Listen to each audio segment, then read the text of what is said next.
Hey, Cub fans! Thanks for joining us here on Cubs 24/7, where Randy talks Cubs. Still on a little bit of a high after the series win against the Dodgers over the weekend, but we've got a daunting task ahead of us. We got a long road trip ahead of us, West Coast, and we know that's hard. And so we start with the Padres, 3 game set starting tonight. So I thought we should just take a minute, get to know the Padres a little bit, little scouting report. See, not necessarily how we match up. That was something that popped into my head when I was doing this research. Is I'm not really looking to see how we match up. I'm comfortable with who we match up with. I'm comfortable with who we are, and I just want to know what the Padres look like. What should we be aware of? Who they're playing. So let's just kick back and get to know the Padres a little bit. They are currently 5-7, so they're 2 games under 500 in second place in the National League West, which surprised me when I saw that. Second place in the National League West under 500, a little different than the National League Central is currently. They are 3-5 at home, so they're under 500 at home, and they're 500 on the road at 2-2. They're averaging 5 runs a game. They're hitting .262 as a team. They allow 5 runs even, and their team ERA is 4.40.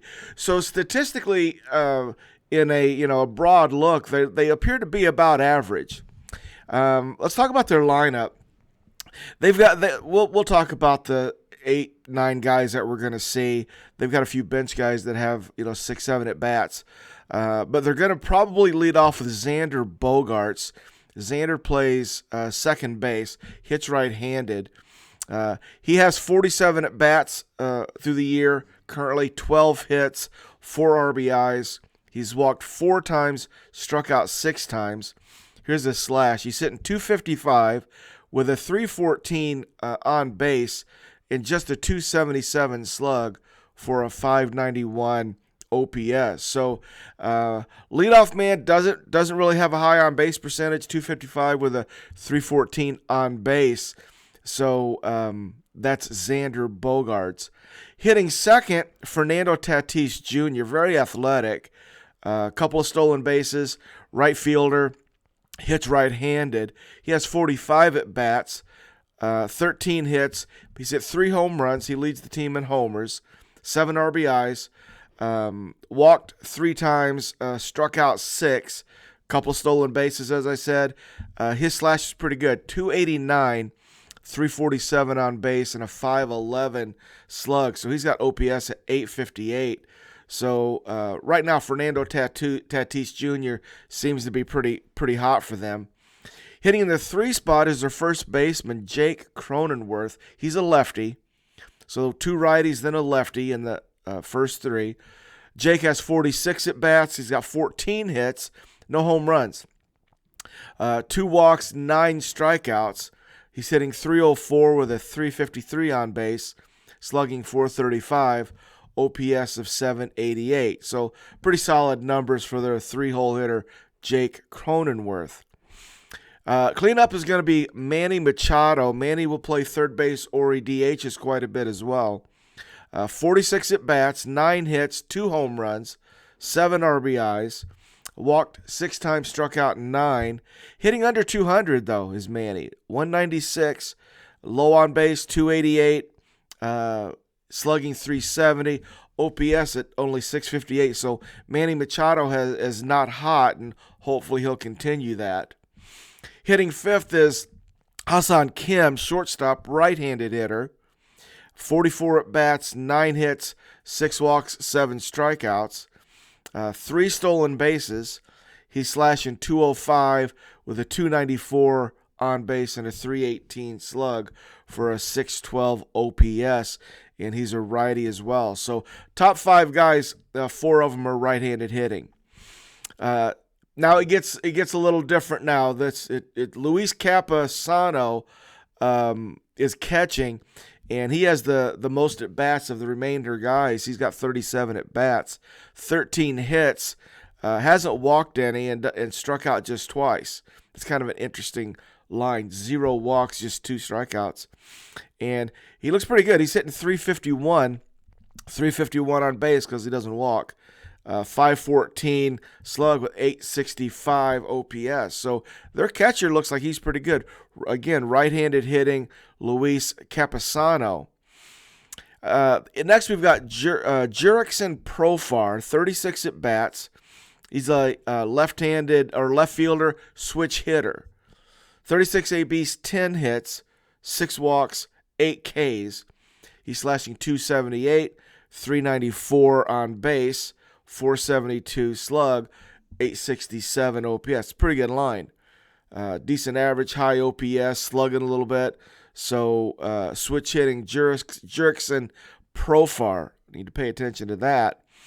Next is Tyler Wade.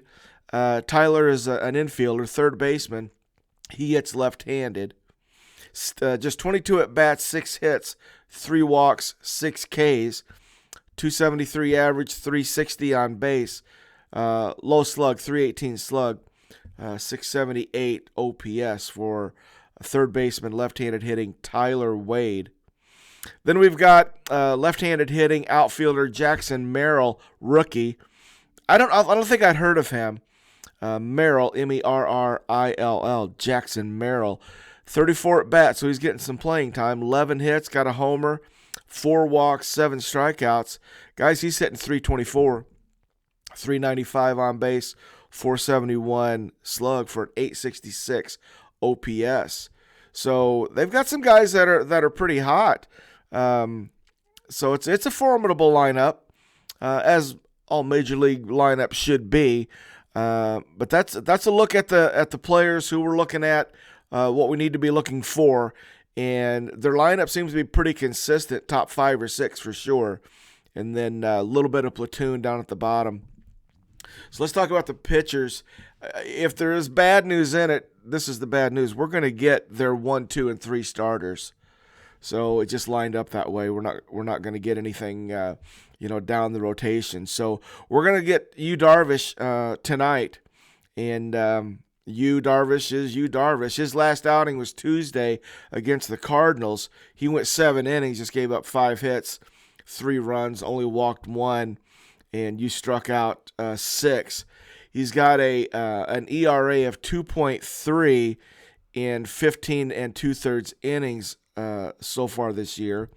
His whip is just over 1.09, 16 strikeouts, so he's striking out more than 1 per inning. So typical Yu Darvish numbers. It's going to be challenging. It'll challenge our hitters. If you is on, it's going to be trouble. So, but that's what we face. We face Yu Darvish tonight.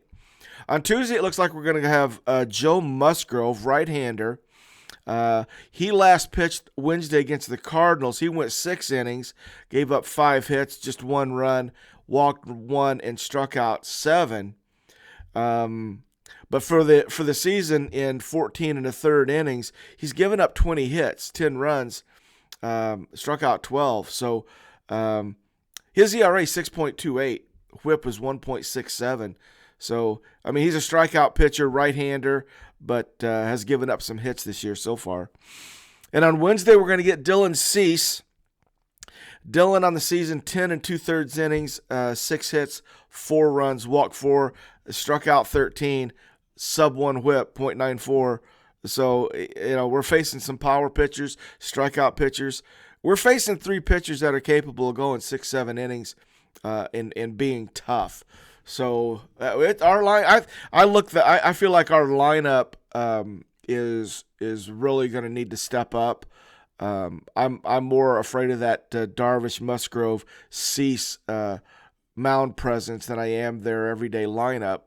So our hitters are going to have to put good at bats together, put the ball in play, and try to handle some of that strikeout pitching that they're going to throw at us. In terms of the relievers, they had a closer is Robert Suarez, looks like, right-handed closer. He has 3 saves, 1.8 ERA, 1.2 whip, 6 strikeouts in the 5 innings.